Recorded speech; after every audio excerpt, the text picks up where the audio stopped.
This is just stuff that I've come across that's too good to throw away. It is or was a brick pile that I scrounged from an old chimney and then another source or two. And some of the bricks are handmade sandstock Victorian bricks. So my wife thought maybe we would get them laid somewhere on a path or a veranda. We're talking here 25 years ago, and I haven't, although we use bricks for various things. But then, you know, sometimes you have something in your hand, what to do with it? Well, here are two bins, and that's what this society does. It puts things in bins and puts them out on the curb, and then they go away. You could have a look in there. There's virtually nothing in either bin. It was collected a day or two ago, but Arthur C. Clarke, I think it was. I think he's a scientist and science fiction writer. He said, garbage is just resources that we're too stupid to use. Now, I didn't mention this before, but this whole property has been built out of garbage, other people's cast-offs. So almost nothing in the last 35 or 40 years here has been purchased new. Everything, and in fact, the other day when you were filming, I laid some things out. I was going to demonstrate a few of the things, but it doesn't really matter. Most people don't care about that, and you're here for other things. But here is stuff that just came my way. Concrete roof tiles. A friend had a bunch, gave me a few. I put them here. A piece of wood cut possibly for firewood, but in this case it's tree lucerne. It looked rather interesting and sculptural, so in fact I put it here. My mower steering wheel, made of plastic, and it broke, and I had another one purchased at $160, which was about the price of the mower, and so I thought, well, I'll keep that a while. Just over in here, in these bushes, there is an old SEC pole. Our electricity used to come from the road over there in here, and I've often had an idea that I should have a pole of shame, but I've never gotten around to it. And that means you drive in some 6 or 8 inch nails in the pole, and every time something fails, you know, some electronic thing, some tool breaks, you just hang it up on the nail, and you just, every once in a while, you stop and look at the rusting stuff rather than put it in the earth somewhere, in a tip, you know.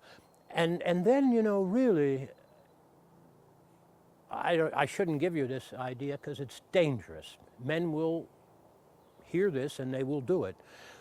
A pole of shame is a great idea. You could put TVs up there, electronic stuff and other things, but then, you know, if you really want to have some fun, you only do this in the non-fire period, but you just get a ladder up and connect some of them with a few wires, and then you wait for a storm like last night. We had an electrical storm come through, and sometimes we get great ones, and if I've got a window over here, you could sit inside quite safely and watch this thing that you've made, which represents our civilization or snivelization, and just sit there, perhaps with a drink. I'm working on a damson gin here, which we make, and I'll tell you about damsons. But you could just sit there, as I have sometimes, and watch the lightning bolts in a storm, and watch all the trees moving, and enjoy the fact that I have a hill here from the worst of the winds, and I have trees to protect us.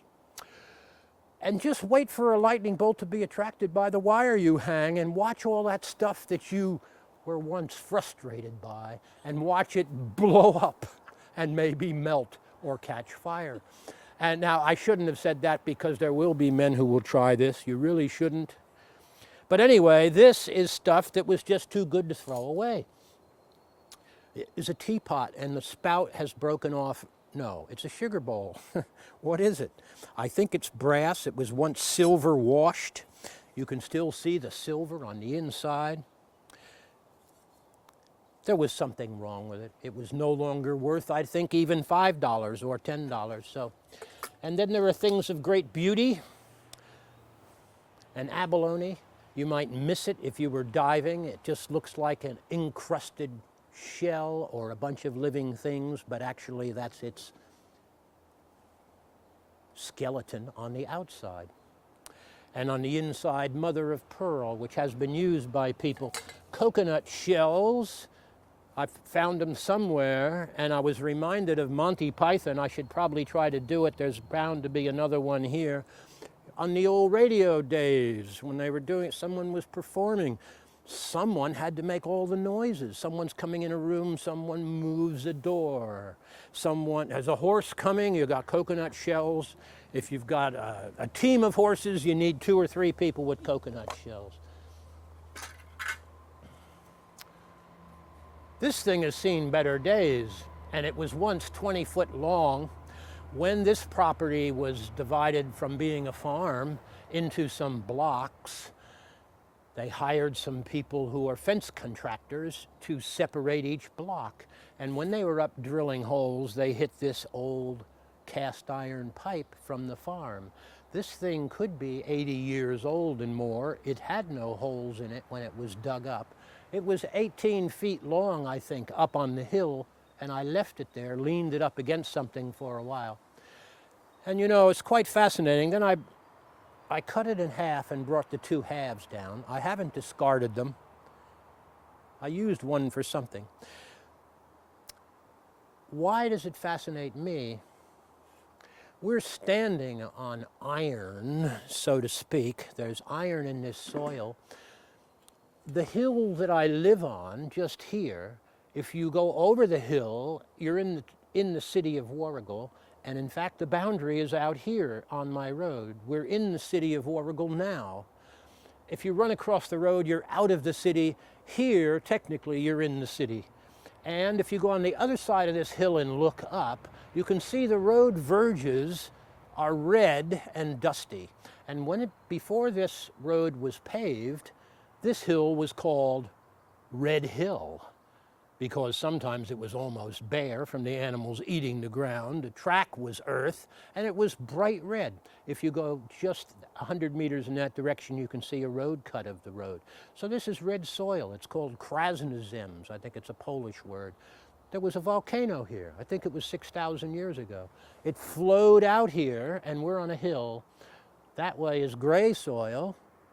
And here, down there is gray soil, clay soil, but on top of it is red lava, and then it broke down. It was basalt when it flowed, or when it cooled. And there's 3 hills in Warragul, and they were all volcanic. You can still see the cones on the north of town. There's one really nice one covered in grass. All the trees are gone. Anyway, this is iron. And men have made it to carry water. And here is iron in my arms and legs and my body. My heart pumps red hemoglobin. We require iron in order to live. And so I'm just letting this deteriorate here, and it really won't hurt anything because this soil's full of iron. There's all kinds of treasures here. I just joke about some of them, you know. Monty Python did a movie, something about the Holy Grail. And, you know, the Holy Grail was the cup that Jesus drank out of, sacred. People have searched for it for 2,000 years. It's believed that if you drank out of it, it could cure your diseases. Well, this is one that looks like it has apostles or something on it. I picked it up at a garage sale or an op shop, and I put it here, and if somebody expresses an interest, I say, it's the Holy Grail. Don't tell anyone. And then there's all the stories about Aladdin, you know, and a magic lamp. So you could say it's one of those. Don't rub it.